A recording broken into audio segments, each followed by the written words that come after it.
Hello दोस्तों, नमस्कार। Start करेंगे 16 दिसंबर की क्लास। 15 दिसंबर का जो एडिटोरियल है, मींस कल का जो न्यूज़पेपर है, उसमें ये एडिटोरियल आया हुआ है एन एनर्जी कनंड्रम। ठीक है, कनंड्रम क्या होता है? एक वर्ड है यहाँ पे। कनंड्रम का मतलब होता है पजल या डिफ़िकल्टी। क्या मतलब है? पजल या डिफ़िकल्टी। अच्छा, एक बात ज़रूर ध्यान रखें आप। क्या ध्यान रखना है? कि जो भी आपने सीख लिया है वो आपके दिमाग से निकलना नहीं चाहिए। यही एक सच्चे मायने में जीत होगी आपकी, कि आपने जो कुछ भी सीखा है इस क्लास के थ्रू, वो एक भी चीज़ आपके दिमाग से बाहर ना जाए। और ये पॉसिबल कब है? जब आप रेगुलर रिवीजन करेंगे, आप रेगुलरिटी रखेंगे, पूरे वीडियोस देखेंगे, पिछला रिवीजन करेंगे, सारे नोट्स अच्छे से मेंटेन करेंगे और उनको लगातार देखते चलेंगे, तो ये सब चीज़ें संभव हैं। ठीक है, याद रखना है इस चीज़ को। इससे ही कुछ चीज़ें आपके लिए आसान बन पाएंगी और इससे ही आपकी अंग्रेजी अच्छी बन पाएगी। अच्छा जी, ये जो एडिटोरियल है इसका पीडीएफ आपको टेलीग्राम चैनल पर उपलब्ध करवा दिया गया है मॉर्निंग में। टेलीग्राम चैनल का लिंक आपको डिस्क्रिप्शन में दे रखा है। आप चाहो तो सीधा आप सर्च कर सकते हो, आशीष क्लासेस नाम से टेलीग्राम चैनल है। इसी नाम से अपना ये यूट्यूब पे चैनल है। ठीक है ना? तो आप वहाँ पे सर्च करोगे, आपको मिल जाएगा। उसमें आपको सुबह सुबह ही इसका एक पीडीएफ मिलता है, तो आपको ये पता लग जाता है कि हाँ, ये एडिटोरियल तो आज डिस्कस होने वाला है और ये कुछ वर्ड्स होंगे जो हमें सीखने को मिलेंगे। तो ये सब चीज़ें आप पहले से ही तैयार कर पाओगे और एक प्री मेडिटेटेड माइंड के साथ में आप वीडियो देख पाओगे। तो आइए विस्तार से पढ़ते हैं। एनर्जी कनंड्रम का मतलब क्या है? एनर्जी मतलब ऊर्जा, कनंड्रम का मतलब समस्या। एक पहेली भी होता है वैसे, इसका मतलब रिडल भी होता है, पजल भी होता है। यहाँ पे फिर डिफिकल्टी या प्रॉब्लम वैसे है ये। तो कह रहा है कि ऊर्जा की समस्या, ऊर्जा की जो प्रॉब्लम है उसको लेकर एडिटोरियल लिखा गया है। एट द कोर, कोर का मतलब होता है सेंटर, एकदम केंद्र में, एकदम मध्य में। तो भारत का जो एनर्जी ट्रांसफॉर्मेशन है उसके मध्य में भारत का जो ऊर्जा रूपांतरण है, ट्रांसफॉर्मेशन कैसे? कि भारत पहले जीवाश्म ईंधन से ऊर्जा प्राप्त किया करता था, फॉसिल फ्यूल्स पे आधारित था। अभी रिन्यूएबल एनर्जी सोर्सेज पर आधारित है। फॉसिल फ्यूल से मेरा मतलब है कोयला, है ना, या फिर आप कहें कि कोई प्राकृतिक गैस है, इन सब पे आधारित होना। रिन्यूएबल का मतलब है सोलर एनर्जी है या फिर विंड पावर है, इस पे आधारित होना। तो ये जो ट्रांसफॉर्मेशन हुआ है ना, इसके बिल्कुल बीचों बीच क्या चीज़ है? इसके बीचों बीच है इसकी बैट। वैसे बैट शर्त को बोलते हैं। बैट का मतलब ओपिनियन भी होता है। यहाँ पे जो बैट का मतलब है उसका मतलब है भरोसा। तो भारत का जो भरोसा है किस पर? सोलर पावर पर। कि भारत भरोसा करता है, भारत का विश्वास है अपने सोलर पावर पर, सौर ऊर्जा वाली चीज़ पर। इसी कारण से ये भारत का एनर्जी ट्रांसफॉर्मेशन हो पाया है। तो यहाँ पे सब्जेक्ट जो है ना वो बैट है और इसकी वर्ब है वो इज है। एक बहुत ही काम की बात यह है कि आप जब कभी इट्स देखते हो, ये जो इट्स है और इसके विपरीत में लिखूं इसको इस प्रकार से, क्या डिफरेंस है इन दोनों में? देखो साहब, ये जो है ना ITS, ये होता है पजेसिव एडजेक्टिव। क्या होता है? Possessive adjective. पजेसिव एडजेक्टिव का मतलब रिलेट करता है, ये अपने बाद में नाउन लेता है। और ये वाली जो बात है ना, ये इट इज का कॉन्ट्रैक्टेड फॉर्म है, एब्रीवेटेड फॉर्म है। इट और इज को संक्षेप में लिखोगे तो इट्स लिख सकते हो, और ये जो इट्स है ये पजेसिव है, इसके ठीक बाद में नाउन लगेगा। तो यहाँ पे क्या है? पजेसिव एडजेक्टिव, क्योंकि इसके ठीक बाद में क्या लगा हुआ है? नाउन लगा हुआ है। ठीक है। और तो इसमें क्या काम की बात है कि एक एट प्रेपोजिशन है, प्रेपोजिशन के बाद में हम लगाते हैं ऑब्जेक्ट। प्रेपोजिशन अपने बाद में हमेशा एक ऑब्जेक्ट लेता है, तो ऑब्जेक्ट है इसका कोर, और नाउन या प्रनाउन ही ऑब्जेक्ट होता है, ये बात तो पता ही होगी आपको। तो ये नाउन है, दैट डिटर्मिनर लग रखा है इसलिए। फिर बता देता हूं, कह रहा है कि भारत का जो ऊर्जा ट्रांसफॉर्मेशन हुआ है ना, इसके मध्य में, इसके सेंटर में मुख्य बात यह है कि भारत जो है विश्वास करता है सोलर पावर पर। आगे देखो, based on a commitment to address the global climate crisis. ये जो क्राइसिस शब्द है इसका प्लूरल भी बनता है, पता होगा आपको। क्राइसिस जो है वो सिंगुलर है और इसका प्लूरल बनता है क्राइसीज, SES। इस आई को ई में कन्वर्ट कर देंगे, ये इसका प्लूरल फॉर्म है। तो क्राइसिस है वो सिंगुलर है, क्राइसीज है वो प्लूरल है। तो कह रहा है कि based on A commitment, commitment होता है प्रतिबद्धता। तो एक प्रतिबद्धता पे आधारित होकर क्या क्या प्रतिबद्धता है, क्या कमिटमेंट है कि हम ग्लोबल क्लाइमेट के क्राइसिस को एड्रेस कर देंगे। ग्लोबल मतलब वैश्विक, क्लाइमेट क्राइसिस मतलब जलवायु वाला संकट, इसको हम क्या कर देंगे, एड्रेस कर देंगे। एड्रेस का मतलब जब क्रिया के रूप में एड्रेस आता है तो इसका मतलब होता है ठीक करना, तो हम इसको रिजॉल्व कर देंगे इस समस्या को। तो ये जो एक प्रतिबद्धता है भारत की, इस पर आधारित होकर इंडिया हैज़ प्रॉमिस्ड, भारत ने वादा कर दिया है क्या, कि हम सोर्स करेंगे। सोर्स का मतलब यहाँ पे प्राप्त करना है, नियरली मतलब लगभग, हाफ मतलब आधा, इट्स एनर्जी, भारत को जितनी ऊर्जा चाहिए उसमें से लगभग आधी ऊर्जा हम प्राप्त करेंगे। किससे, नॉन फॉसिल फ्यूल सोर्सेज से। नॉन फॉसिल फ्यूल्स का मतलब रिन्यूएबल एनर्जी मान लो आप, ठीक है ना, मतलब जो फॉसिल फ्यूल से हम प्राप्त नहीं करेंगे। कब तक हो पाएगा ये काम, 2030 तक हो पाएगा। And in the shorter term, और अगर नज़दीकी भविष्य की बात करें, ये 2030 और लंबा खिंच गया, थोड़ा सा अगर नज़दीक की बात करें तो source at least 60% of renewable energy from solar power. तो कह रहा है जितनी रिन्यूएबल एनर्जी चाहिए है, नवीकरणीय ऊर्जा चाहिए है, उसका 60% कम से कम जो है हम सोलर पावर से प्राप्त करेंगे, ये भारत ने कहा। तो इंडिया की वर्ब है वो है हैज़ प्रॉमिस्ड, और हैज़ के साथ थर्ड फॉर्म है, इसका मतलब ये प्रेजेंट परफेक्ट टेंस है, पता ही होगा आपको। हैज़ के साथ वर्ब की थर्ड फॉर्म है, इसका मतलब प्रेजेंट परफेक्ट है। और इसमें काम की बात यह है कि बाई के बाद जब आप टाइम लगाते हो तो ये होता है तक।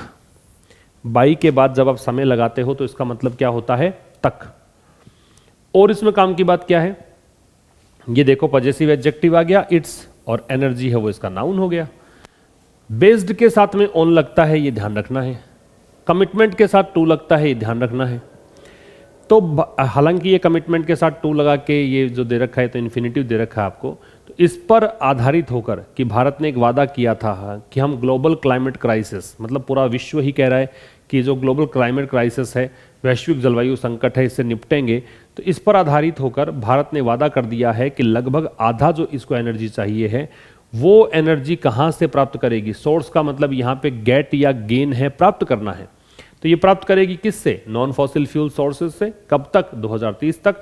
और अगर शॉर्टर टर्म में बात करें, मतलब थोड़ा सा नज़दीक की अगर बात करें, तो कम से कम 60% जो इसकी एनर्जी है, रिन्यूएबल एनर्जी है, नवीकरणीय ऊर्जा है, वो प्राप्त करेगी किससे, सोलर पावर से। बात समझ में आ गई होगी आपको। तो ये तो हुआ आपका पहले स्लाइड में। कुछ स्क्रीनशॉट लेना हो, कुछ नोट करना हो तो नोट कर लीजिए इसमें से। आगे देखिए, हाउएवर, हालांकि क्या होता है, हालांकि। हाउएवर क्या काम करता है, हाउएवर एक एडवर्ब भी है और एक कंजंक्शन भी है। ये जो हम बात करते हैं पहले, उससे विपरीत बात करने के काम आता है। सबसे पहली बात तो वर्ड कैटेगरी पता होनी चाहिए, एडवर्ब भी है, कंजंक्शन भी है। क्या काम करता है, ये एडवर्स सिचुएशन डिनोट करने के लिए काम आता है। जो हमने पहले बात करी है उससे विपरीत बात है। तो हालांकि डिस्क्लोजर, डिस्क्लोजर क्या होता है, अभी तक तो कहा कि भारत की प्रशंसा कर दी इसने कि भारत ने वादा किया है कि हम ऐसा ऐसा करेंगे। अब थोड़ा सा नेगेटिव पॉइंट लेकर आएगा भारत की तरफ से। डिस्क्लोजर का मतलब है डिस्क्लोज करने का प्रोसेस, मतलब ये चीज़ उजागर हुई है, ये चीज़ सामने आई है ना।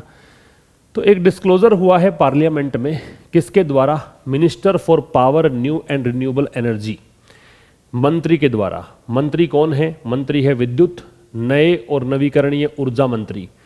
ये जो डिस्क्लोजर हुआ है इनके द्वारा, ये समझाता है, सुझाता है या संकेत करता है, सजेस्ट का मतलब यहाँ संकेत देना है क्या, कि India faces significant headwind. Headwind क्या होता है, देखो दो तरह की विंड होती है, एक होती है हेडविंड और एक होती है टेल विंड।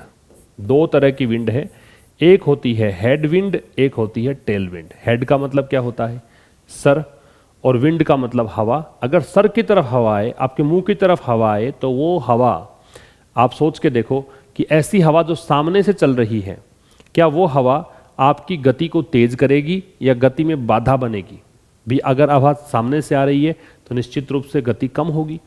एक टेल विंड है, टेल का मतलब होता है पीछे, तो पीछे से कोई हवा आएगी तो वो गति को क्या करेगी, तेज करेगी। तो मैं यूं कह सकता हूं क्या, कि जो हेडविंड है वो तो एक प्रकार से एक बैरियर है, ऑब्स्ट्रक्शन है, रुकावट है, एक प्रकार से बाधा है प्रगति में। और ये जो है टेल विंड, ये एक प्रकार से क्या है, पुश है, आगे की तरफ धकेला जाता है। एक प्रकार से ये एक एनकरेजमेंट है, नहीं क्या। तो इस प्रकार से समझ सकते हो आप कि कोई अगर टेल विंड है तो पीछे से हवा आ रही है तो वो गति तेज करेगी, तो प्रोत्साहन दे रही है, आगे बढ़ा रही है। हेडविंड है, सामने से हवा आ रही है तो रोकेगी, रुकावट पैदा करेगी, प्रगति में बाधा है। अच्छा, क्वेस्ट क्या होता है? क्वेस्ट का मतलब दो मतलब होंगे, एक तो हो सकता है तलाश, सर्च, दूसरा इसका मतलब होता है अटेम्प्ट, प्रयास। दोनों ही मीनिंग हो सकते हैं इसके, सर्च या अटेम्प्ट।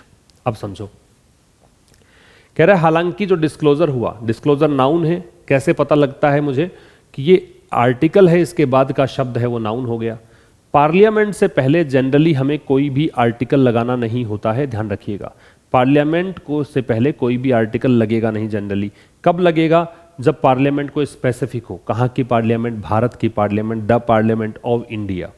सिंगापुर की parliament, the parliament of Singapore. ऐसे करके कुछ होना तो द का प्रयोग करेंगे, वरना मत करना। तो कह रहे हैं हालांकि जो एक डिस्क्लोजर हुआ, एक चीज उजागर हुई मिनिस्टर के द्वारा, मिनिस्टर इस डिपार्टमेंट के हैं, ये बताता है डिस्क्लोजर, डिस्क्लोजर की वर्ब है सजेस्ट है, क्या बताता है? दैट कंजंक्शन है कि भारत यहां सामना कर रहा है, इंडिया की वर्ब फेसेज है। सिग्निफिकेंट मतलब बहुत बड़ी, बाधा, रुकावट, किस में? अपनी इस एफर्ट में, इस तलाश में। कौन सा एफर्ट है? कि हमें 60% से लगभग जो है वो नवीकरणीय ऊर्जा सोलर पावर से प्राप्त करनी है, या हम 2030 तक लगभग आधी ऊर्जा है वो प्राप्त करेंगे नॉन फॉसिल फ्यूल से। ये जो एक एफर्ट है ना, ये जो एक अटेम्प्ट है, इसमें यहाँ पे प्रॉब्लम आ रही है, बहुत बड़ी प्रॉब्लम है। सिग्निफिकेंट का मतलब काफ़ी बड़ा होता है, एडजेक्टिव है। अ की सेंट्रल पॉलिसी, की का मतलब महत्वपूर्ण, सेंट्रल पॉलिसी का मतलब केंद्रीय नीति। टू सोर्स, प्राप्त करने की, सोलर पावर मतलब सौर ऊर्जा। इज फैसिलिटेटिंग, फैसिलिटेटिंग क्या होता है? आसान बना देना। टू मेक, या तो कहेंगे टू मेक ईजियर, आसान कर देना, या फिर इसे कहेंगे टू मेक पॉसिबल, कोई चीज़ को संभव कर देना। तो किसी चीज़ को आसान कर देने को भी यही बोलते हैं, किसी चीज़ को संभव कर देने को भी यही बोलते हैं। तो एक मुख्य जो सेंट्रल पॉलिसी है, क्या central policy? To source solar power, solar power को प्राप्त करने की पॉलिसी, वो आसान बना रही है या संभव बना रही है किस चीज़ को? लार्ज सोलर पार्क्स, बड़े बड़े सोलर पार्क के इस्टेब्लिशमेंट को, इसकी स्थापना को। चूंकि सोलर पावर चाहिए, ऐसी नीति बनाई गई है, तो सोलर पावर के लिए सोलर पार्क चाहिए, बड़े बड़े सोलर जहाँ पे इंस्टॉलेशन किया जा सके, है ना। इसलिए कहा गया है कि इसको फैसिलिटेट कर रही है। स्मॉल सोलर पावर प्रोजेक्ट्स, तो छोटे छोटे प्रोजेक्ट हैं सोलर पावर वाले, यूजुअली, सामान्यतया एडवर्ब है। ट्रांसलेट, ये इसकी वर्ब है। ट्रांसलेट का मतलब तब्दील करना है, ट्रांसफॉर्म करना है।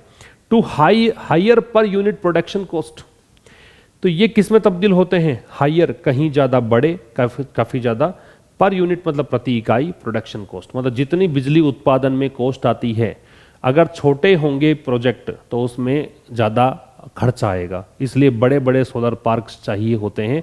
इनकी स्थापना का मार्ग यहाँ पे खुल रहा है सेंट्रल पॉलिसी के द्वारा। तो सेंट्रल की सेंट्रल पॉलिसी की वर्ब है वो इज फैसिलिटेटिंग है। फैसिलिटेट का मतलब है टू मेक इजियर या टू मेक पॉसिबल, और प्रोजेक्ट्स की वर्ब है वो है ट्रांसलेट। स्क्रीनशॉट ले सकते हैं इसका आप।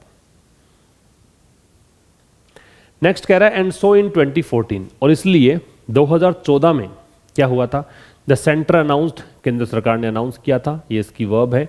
द सोलर पार्क्स, किसकी घोषणा की थी? सोलर पार्क्स की। और ultra mega solar power projects, ultra mega, mega मतलब बड़ा तो होता ही है, अल्ट्रा लगा दिया तो बहुत ज़्यादा बड़ा, तो बहुत बड़े बड़े सोलर पावर प्रोजेक्ट्स की घोषणा की थी, इस पॉलिसी की घोषणा की थी। किस लिए? ताकि संभव बनाया जा सके किसको? क्रिएशन को, निर्माण को। निर्माण किसका? लार्जर पार्क्स का, बड़े बड़े पार्क का, लार्ज पार्क्स का। तो सेंटर की वर्ब अनाउंस्ड है, और जब आप किसी खास वर्ष की बात करते हो या खास मंथ की बात करते हो, मतलब पर्टिकुलर मंथ या ईयर की बात करते हो, तो उससे पहले इन लगता है, तो यहाँ इन है। और इसीलिए 2014 में केंद्र सरकार ने अनाउंस किया था कि सोलर पार्क्स और ultra mega solar power projects बनाए जाएंगे। ये नीति बनाई जाएगी किस लिए? ताकि लार्ज पार्क्स के क्रिएशन को आसान किया जा सके, इसको संभव बनाया जा सके। द इनिशियल प्लान, शुरुआती जो योजना थी, इनिशियल का मतलब शुरुआती, एडजेक्टिव है। जिन वर्ड्स के एंड में एल आता है वो जनरली एडजेक्टिव होता है, जैसे नेशनल होता है, कम्युनल होता है, प्रोपोर्शनल होता है, इसीलिए इसी प्रकार से इनिशियल है। दैट डिटर्मिनर है, प्लान नाउन है। तो जो शुरुआती योजना, इसकी वर्ब होगी वॉज, वो क्या थी? सेटअप 25 पार्क्स, कि 25 पार्क स्थापित किए जाएं। कैपेबल ऑफ, कैपेबल में ऑफ लगता है, किस लिए स्थापित किए जाएं? जनरेट करने के लिए, उत्पन्न करने के लिए। कितनी? कम से कम 20,000 मेगावाट एनर्जी कब तक? 2019 तक। मैंने कहा था कि बाई का प्रयोग टाइम से पहले होता है तो इसका मतलब तक है। तो इनिशियल प्लान की वर्ब वॉज है, कैपेबल के साथ में ऑव लगेगा, ऑव के साथ आईएनजी, प्रेपोजिशन के बाद में आईएनजी लगता है, बाई का प्रयोग टाइम से पहले है तो इसका मतलब तक होता है। इन 2017 में द गवर्नमेंट स्केल्ड, स्केल का मतलब है इंक्रीज करना, बढ़ाना, गवर्नमेंट ने बढ़ा दिया, कहा कि हम 61 पार्क बनाएंगे और टारगेट रखा 40,000 मेगावाट का। ठीक है, 2017 ईयर का बात हो गई और 2017 की ही बात है इसलिए इनका प्रयोग है। सो पर्टिकुलर मंथ और ईयर से पहले इन लगता है तो इनका प्रयोग। 2017 में गवर्नमेंट ने इस टारगेट को बढ़ा दिया, 25 से कहा कि 61 पार्क बनाएंगे, टारगेट रख दिया, पहले 20,000 था, अब कहा 40,000 बनाएंगे। इट इमर्जेज, ये सामने आता है, इमर्ज का मतलब सरफेस पर आना, उत्पन्न होना। हाउएवर, हालांकि एज ऑफ 2022, एज ऑफ 2022 मतलब 2022 की अगर बात करें, एज ऑफ का मतलब होता है इस डेट की अगर बात करें, तो कह रहा है कि ये यहाँ पे इमर्ज होता है हालांकि कि 2022 के अकॉर्डिंग अगर देखें that only a fourth of the capacity, कि केवल 1/4 जो कैपेसिटी है, क्षमता है, हैज़ बीन अचीव्ड, इसको अचीव किया गया है। हैज़ बीन अचीव्ड पैसिव है, बीन के साथ में थर्ड फॉर्म दे रखी है, ठीक है ना। इट की वर्ब इमर्जेज, ये सामने आता है, हालांकि, हाउएवर। हाउएवर इसलिए लिखा है क्योंकि ऊपर लिखा कि इतने टारगेट तो आपने डिसाइड कर दिए, हुआ क्या काम? तो 2022 में देखें, एज ऑफ का मतलब है जिस टाइम के पहले लग रखा है तो उसकी बात करो, केवल उसी की बात करो। 2022 में अगर देखें तो केवल 1/4 क्षमता है वही अचीव की गई है, दैट इज अर्थात, दैट इज मतलब अर्थात, ठीक है। प्रोजेक्ट्स वर्थ 10,000 मेगावाट, केवल वही प्रोजेक्ट्स जो लगभग कितने, जो 10,000 मेगावाट एनर्जी उत्पन्न कर सके, हैव बीन कमीशनड, इनको बनाया गया है। कमीशन का मतलब है किसी को कोई काम करने के लिए कहना, कमीशन का मतलब है किसी को लागू करना कह सकते हो। तो 10,000 मेगावाट जो है उसी के प्रोजेक्ट्स को कमीशन किया गया है, इन्हीं के लिए काम करने के लिए कहा गया है, ये मतलब है। तो दैट इज तो है, दैट की वर्ब इज है हालांकि, लेकिन दैट इज का मतलब होता है मींस, अर्थात। प्रोजेक्ट्स की वर्ब है वो है हैव बीन कमीशनड और पैसिव वॉइस है।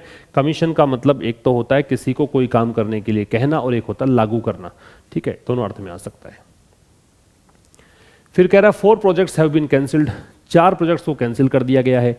फिर देख लीजिए हैव बीन के साथ थर्ड फॉर्म आ रही है, बीन के साथ थर्ड फॉर्म पैसिव, तो 4 प्रोजेक्ट्स को कैंसिल कर दिया गया है। और बता दूं आपकी जानकारी के लिए कि ये जो पैसिव है ये प्रेजेंट परफेक्ट का पैसिव है, तो हैज हैव का पैसिव बनाने के लिए आपको बीन के साथ थर्ड फॉर्म लगानी होती है, ठीक है। तो 4 प्रोजेक्ट्स को कैंसिल कर दिया गया है by the centres on admission. Admission का मतलब स्वीकार करने का प्रोसेस, एडमिट करने का प्रोसेस, और ये बात तो केंद्र सरकार ने खुद ने स्वीकार कर ली है। ऑन जो है वो एक इम्फेटिक, एक एडजेक्टिव के रूप में काम आता है, जोड़ देने के लिए काम आता है, ठीक है।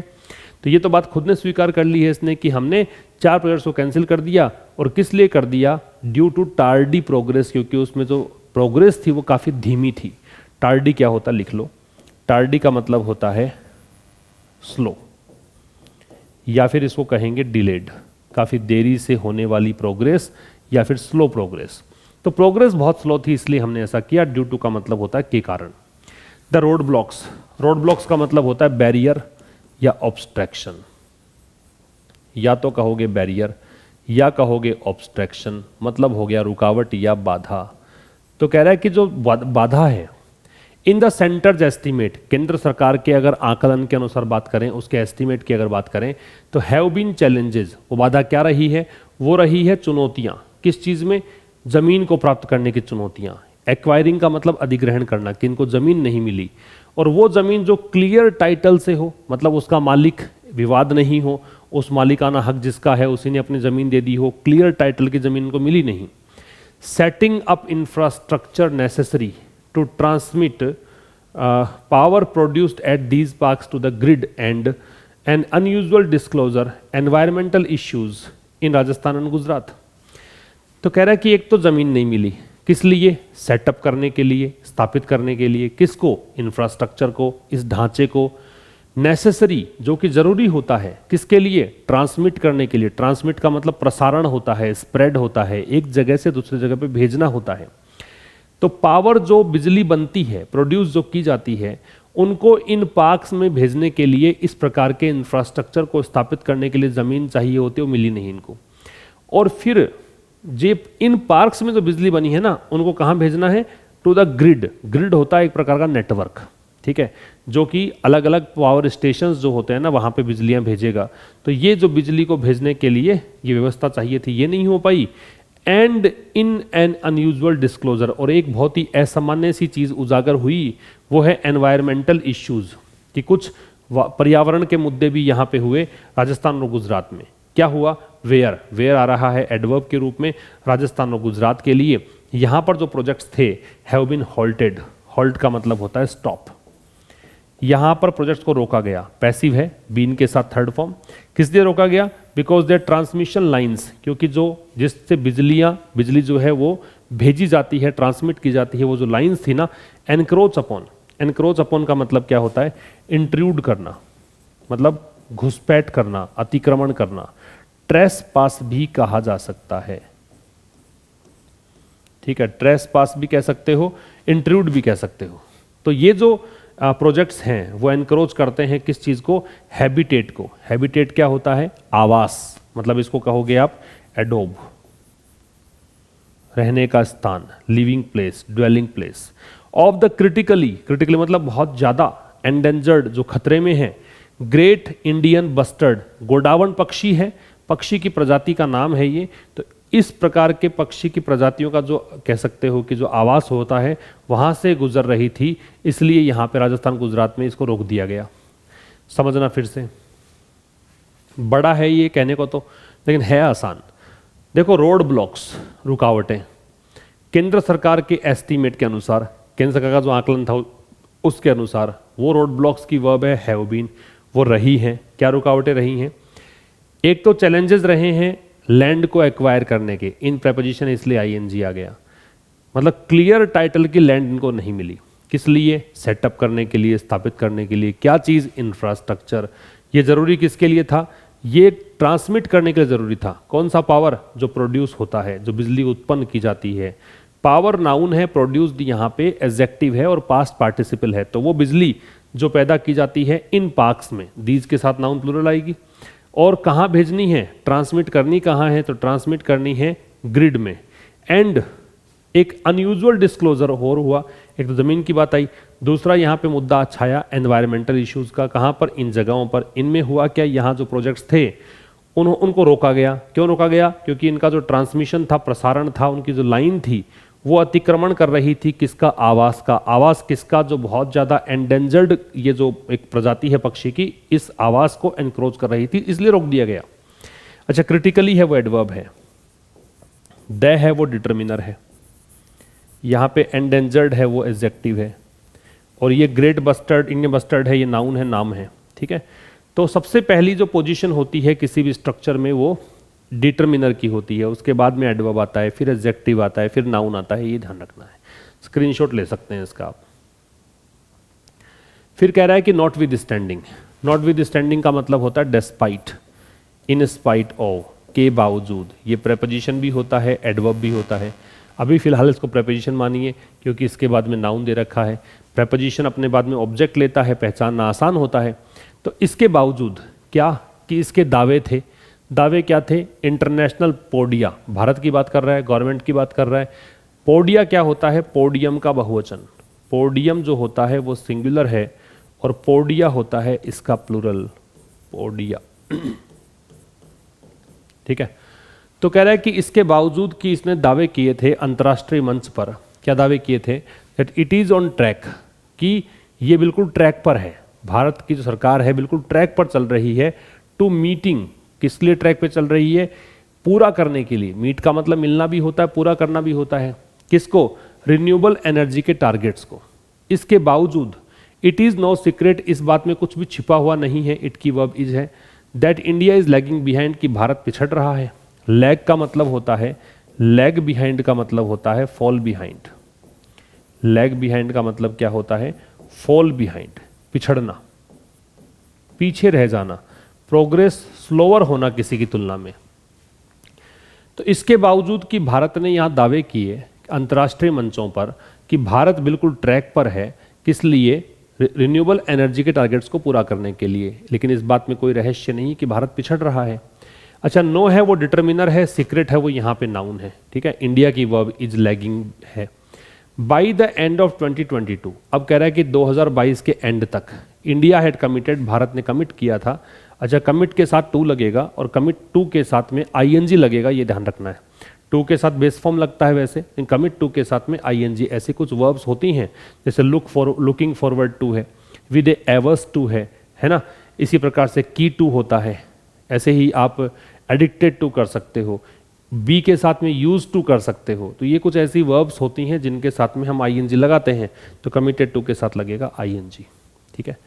तो कह रहा है कि 2022 के एंड तक भारत ने ये दावा किया था, ये प्रतिबद्धता जाहिर की थी, वादा किया था कि हम 1,75,000 मेगावाट की रिन्यूएबल एनर्जी कैपेसिटी जो है वो हम स्थापित कर लेंगे, प्राप्त कर लेंगे, और इसमें से 1,00,000 मेगावाट जो है वो सोलर पावर से प्राप्त कर लेंगे, ये कहा था। हावेवर, हालांकि केवल 61,000 मेगावाट ऐसी कैपेसिटी जो है वो वास्तव में इंस्टॉल की गई है। बी के साथ थर्ड फॉर्म में पैसिव है, एक्चुअली एडवर्ब है।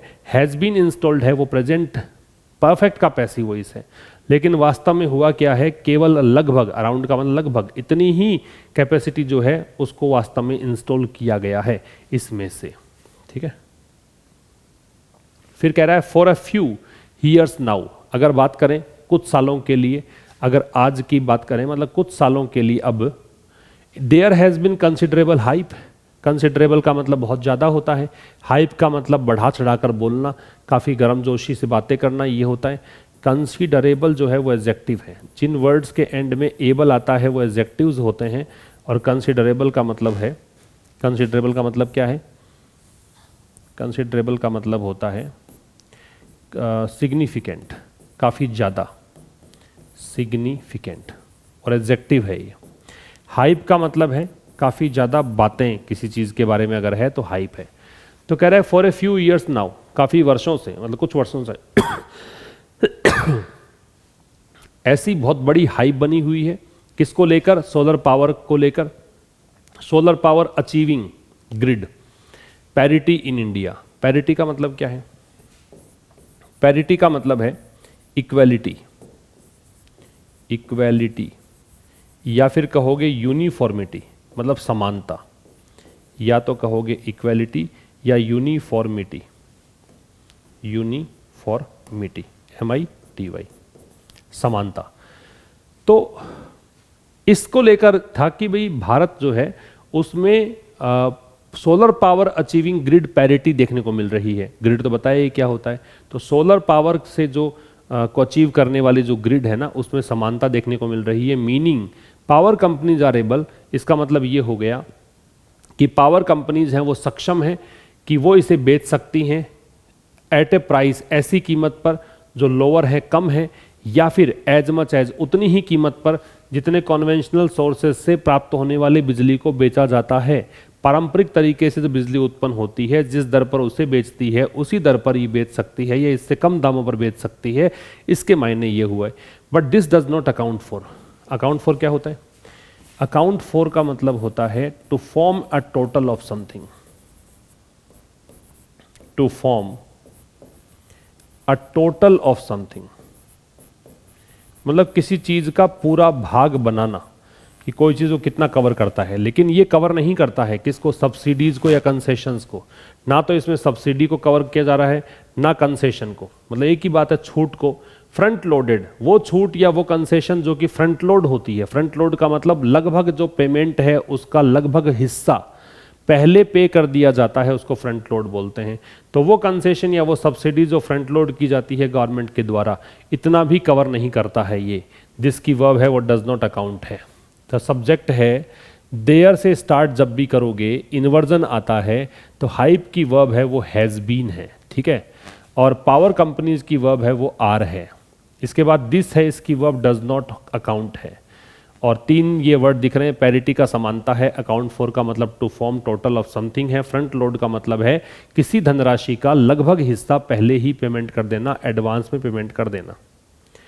फिर कह रहा है while India should continue to expand, expand का मतलब बढ़ाना, इंक्रीज करना। तो कह रहा है यद्यपि भारत को, इन वाइल दे रखा है तो दो क्लॉज जोड़ सकते हैं इससे, और दोनों क्लॉज विरोधाभासी होंगे। तो यद्यपि भारत को क्या चाहिए कि कंटिन्यू करना चाहिए कि वो बढ़ाए अपनी अर्थव्यवस्था को, ऑन द बैक ऑफ का मतलब इस बेसिस पर, इस आधार पर, किसके आधार पर, नवीकरणीय ऊर्जा के आधार पर। दूसरी तरफ देखो, the government must take a hard look, लेकिन इसके लिए गवर्नमेंट को क्या करना पड़ेगा, मस्ट है मतलब जरूर से जरूर ऐसा करना पड़ेगा, ऑब्लिगेटरी है, बाध्यता है। तो गवर्नमेंट को क्या करना पड़ेगा, take a hard look. Take a hard look का मतलब है बड़ी गहनता से विचार करना पड़ेगा ताकि भविष्य में सुधार किया जा सके, किसी चीज़ पर बहुत गहनता से विचार करना ताकि उसमें इंप्रूवमेंट हो सके। तो यहाँ गवर्नमेंट को विचार करना पड़ेगा किस बात को लेकर कि क्या जो रिन्यूएबल पावर है, सोलर, विंड या न्यूक्लियर, क्या वो रिन्यूएबल पावर की वर्ब है, वो है मीट्स, क्या वो पूरा करती है किसके, इकोनॉमिक वाइबिलिटी के स्टैंडर्ड्स को, जो आर्थिक एक प्रैक्टिकल चीज़ें होनी चाहिए। वाइबल का मतलब प्रैक्टिकल जो चीज़ें हैं, व्यवहार्य चीज़ें हैं, क्या उनके उनके मापदंडों को पूरा करती है। एंड एनवायरमेंटल सस्टेनेबिलिटी, एनवायरमेंटल हो गया पर्यावरणीय, सस्टेनेबिलिटी चलने योग्य, क्या पर्यावरण में भी कोई दिक्कत नहीं है कि क्या ये एनक्रोच तो नहीं करेगा, क्या ये ट्रेसपास तो नहीं करेगा, ये भी देखना पड़ेगा। इंडिया की वर्ब है वो शुड कंटिन्यू है, शुड सजेशन के लिए आता है, सुझाव देने के लिए आता है। गवर्नमेंट की वर्ब है वो मस्ट टेक है, और टेक ए हार्ड लुक है वो एक फ्रेज है। मीट का मतलब पूरा करना है ना, ये वर्ब, ये रिन्यूएबल पावर की वर्ब है, ये मैंने हाईलाइट नहीं किया हुआ है, इसकी वर्ब है मीट्स। सोलर पावर में बी अ वैल्यूएबल टूल, कह रहा है कि सोलर पावर जो है वो हो सकता है, मैं बताता है संभावना, पॉसिबिलिटी। तो सोलर पावर हो सकता है कि एक बहुमूल्य टूल हो, एक उपकरण हो, एक हथियार हो, किसके लिए, भारत के एनर्जी ट्रांसफॉर्मेशन की स्टोरी के लिए, कि भारत का जो एनर्जी ट्रांसफॉर्मेशन होगा, पहले फॉसिल फ्यूल पर डिपेंड किया करता था, अब रिन्यूएबल एनर्जी पर डिपेंड करेगा भारत। तो इसमें हो सकता है कि सोलर पावर एक बड़ा ही इंपॉर्टेंट टूल हो, but it can not be the Panacea for every need, लेकिन ये हर आवश्यकता की रामबाण औषधि तो हो नहीं सकता। पैनेशिया का मतलब होता है क्योर ऑल, या फिर कहेंगे यूनिवर्सल क्योर, मतलब ये सबका इलाज नहीं हो सकता, या चूक औषधि नहीं हो सकता। सोलर पावर की वर्ब में भी है, इट की वर्ब है वो कैन नॉट बी है, और कैन और नॉट को साथ में लिखते हो तो स्पेस मत डालना इसमें, कैन और नॉट के साथ में, ठीक है। तो ये हो गया है आपका आज का सेशन। अब हमारी मुलाकात इस सेशन के थ्रू होगी मंडे को ठीक शाम 5 बजे। तब तक के लिए नमस्कार, थैंक यू वेरी मच।